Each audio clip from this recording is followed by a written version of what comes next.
My name is Maggie Steber. I live in the United States in Miami, and I'm here in beautiful Morocco to teach a workshop, a photo workshop, and it's called Wild at Heart. And it's about mystery and trying to make pictures that are a bit different. And I love teaching this because it's something a bit different. And I want to give something to the students that they don't have already. And that's one of the most wonderful things. I started photography when I graduated from university. And so I heard that there was I was in Texas, and I heard there was an opening for a photographer in Galveston, Texas, which is a tiny little town. So I thought, oh, I'll go and apply for it because I had a degree in photojournalism and in writing. So I drove down there and I went to the little place. And so I went in and I asked the director of the paper if I could apply for the position. And he said, well, miss, we're not hiring women for this. And, you know, you couldn't say that now, but then you could. And I said, well, why is that? And he said, well, because a lot of the coverage would be at nighttime, and we don't want to have to be responsible if your car broke down or you got into trouble. So we're not hiring a woman. We have 2 men we're considering. And I said, well, okay, but I came all this way. Would you just tell me a little bit about what it's like to run a newspaper? At least I'd learn something. And he said, okay, well, all right. So then I went out, and it was still morning, and I went to this little cafe where everybody in the town meets in the mornings to gossip and, you know, talk about things. So I went there and I started asking people, what is everybody talking about in this town that the newspaper hasn't done a story about? And they said, you won't believe this. And so they told me about this very beautiful old building over by the university that was a medical university. And they said that it was going to be cut down to make a parking lot. And they were really up in arms about it and very upset. So I started photographing them and, you know, asking them questions. And they said, now you should go to the school and start talking to the students and some of the teachers. So I did that. And then toward the end of the day, when the sun was really beautiful, I snuck into this very beautiful old building. It was wooden and it was oval, and there were no windows, there were slats. And so I snuck in and I opened all the slats, and the sun came in and it was beautiful.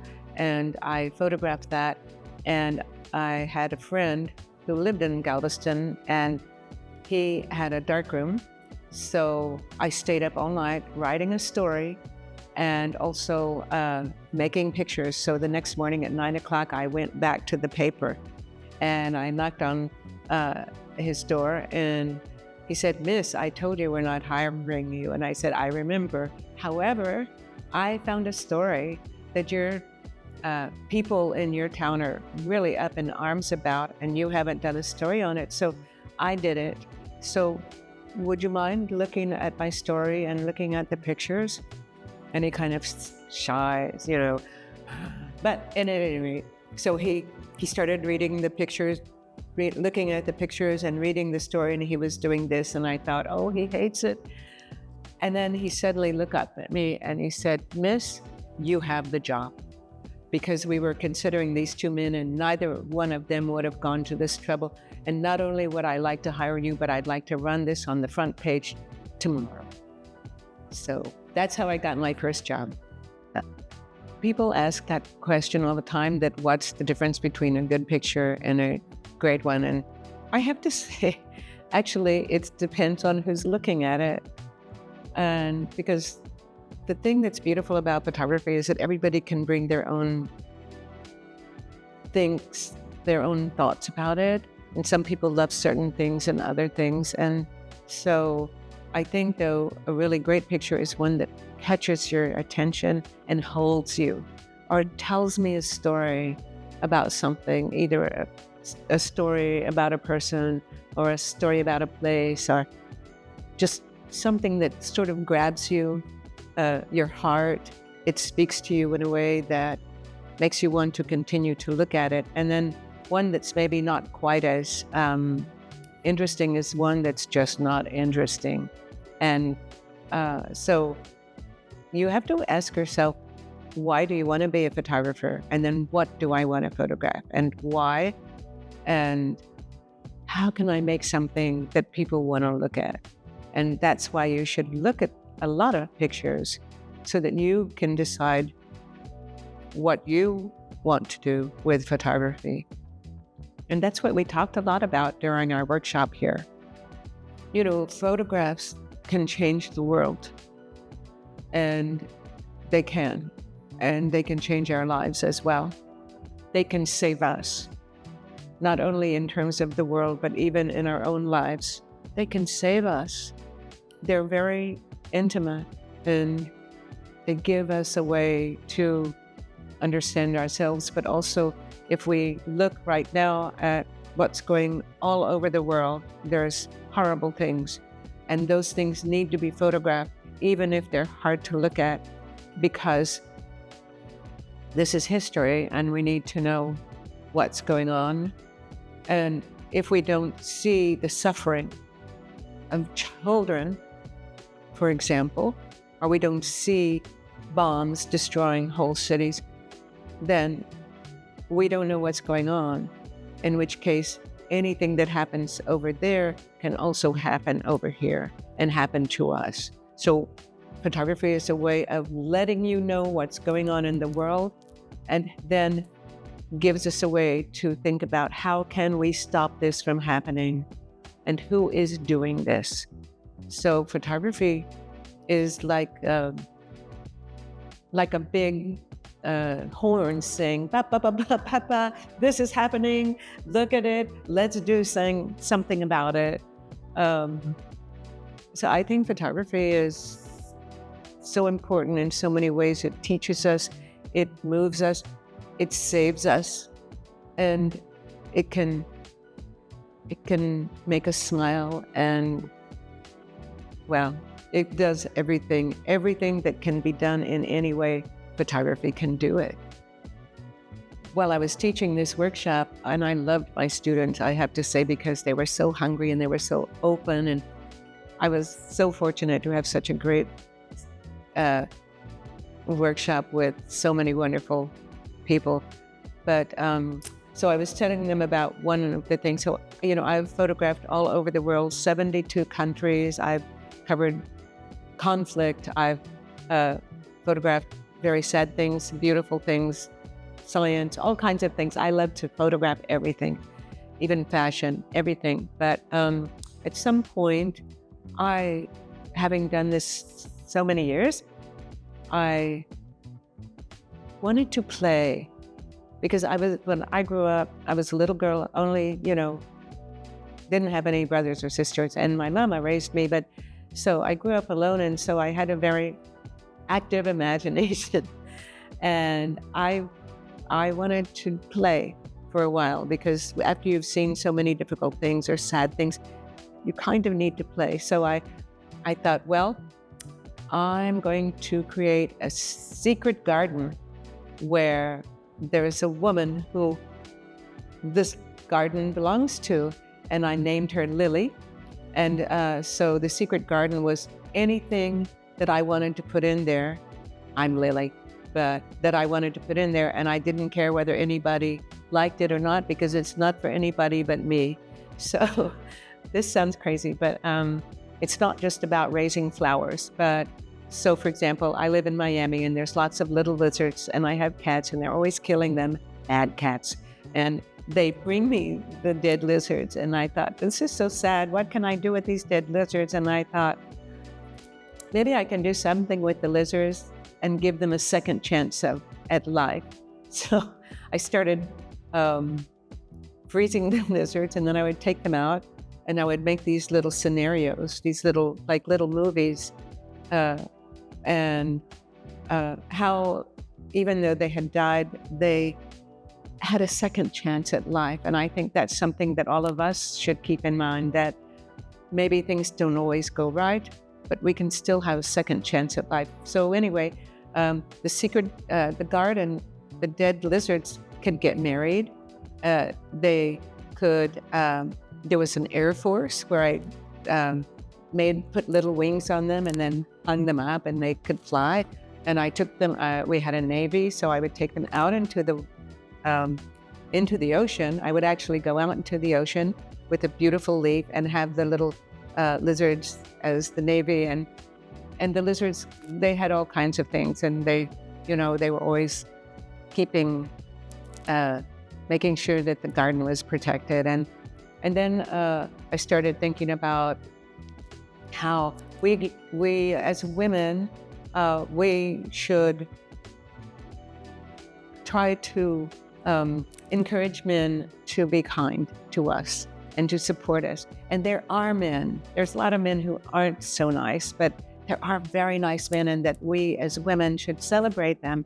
And so I have a lot of male friends, and so I started photographing them with flowers, and because I wanted to make it clear that, well, men with flowers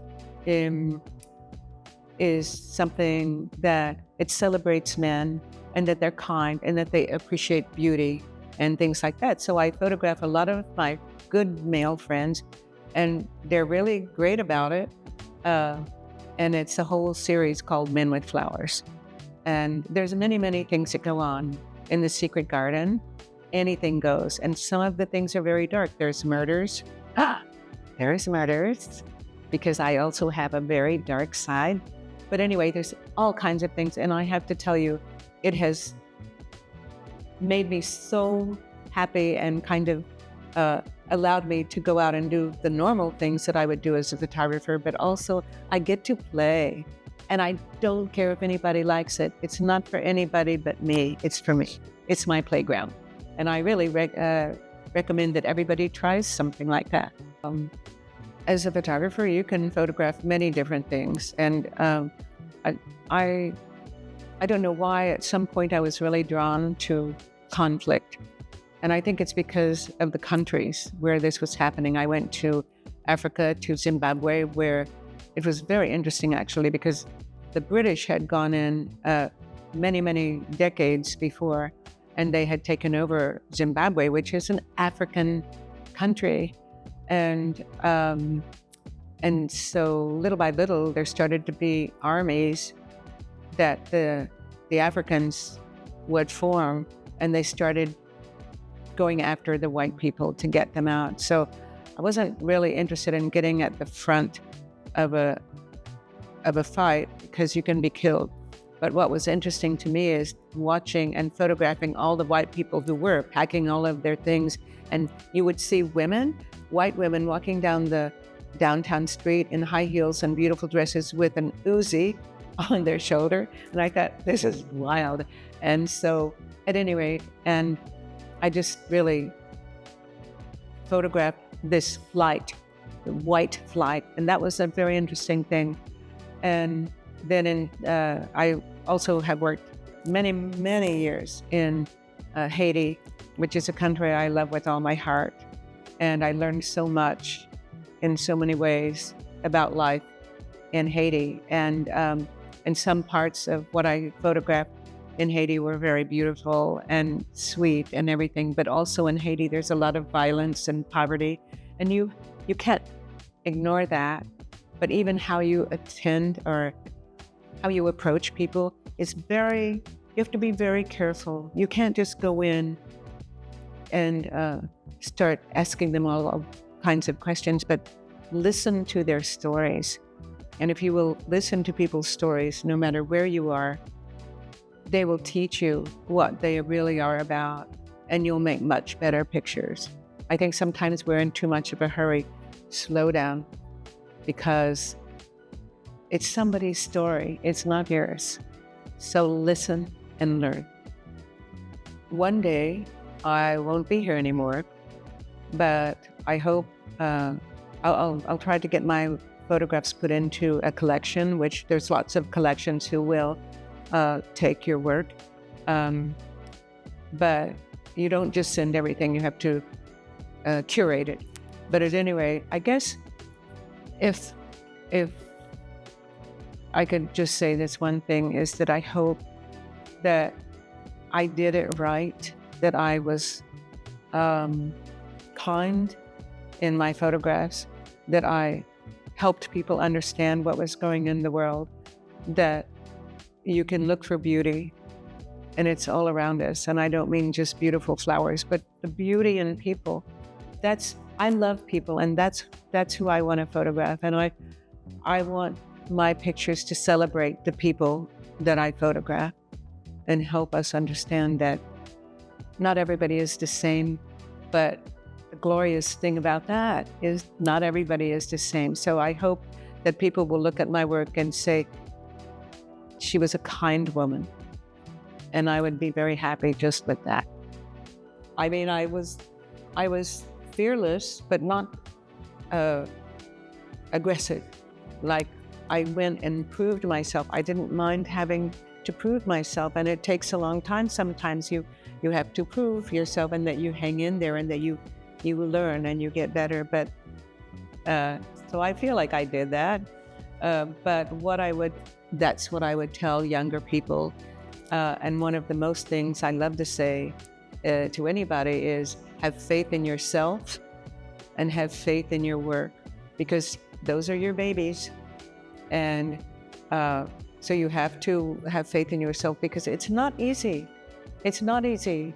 And maybe you're not good enough, so you have to work harder, and you can get better and better. And if you look at the work of many, many amazing photographers, and I also suggest looking at art and even listening to music, because music can kind of give you a sense of place or something like that. But learn about photography, and then if everything has been done, which is a lot of photographers say everything has been photographed, but if you can find a new way, a new little thing, then it's something new.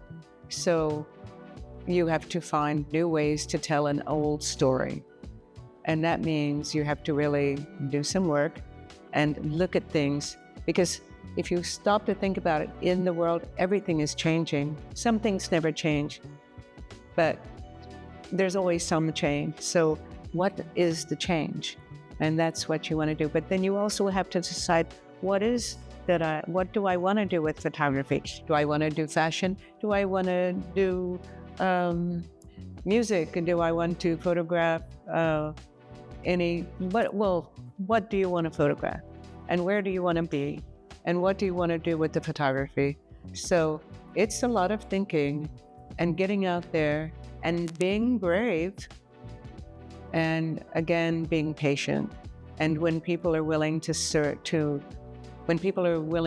their story with you, be patient and listen, because that's the only way you'll ever get it right, to be honest. So, but it might take a while, but think very much about why you want to be a photographer, because it looks like a very glamorous thing. You might not make a lot of money, at least not at first. You might not have a regular life. Like, I never got married, but I didn't really care about that. So, it's a different life. But I would have to say, at least in my case, I've had a wonderful life. I have a life I never would have expected to have. And I think I've really been blessed, really.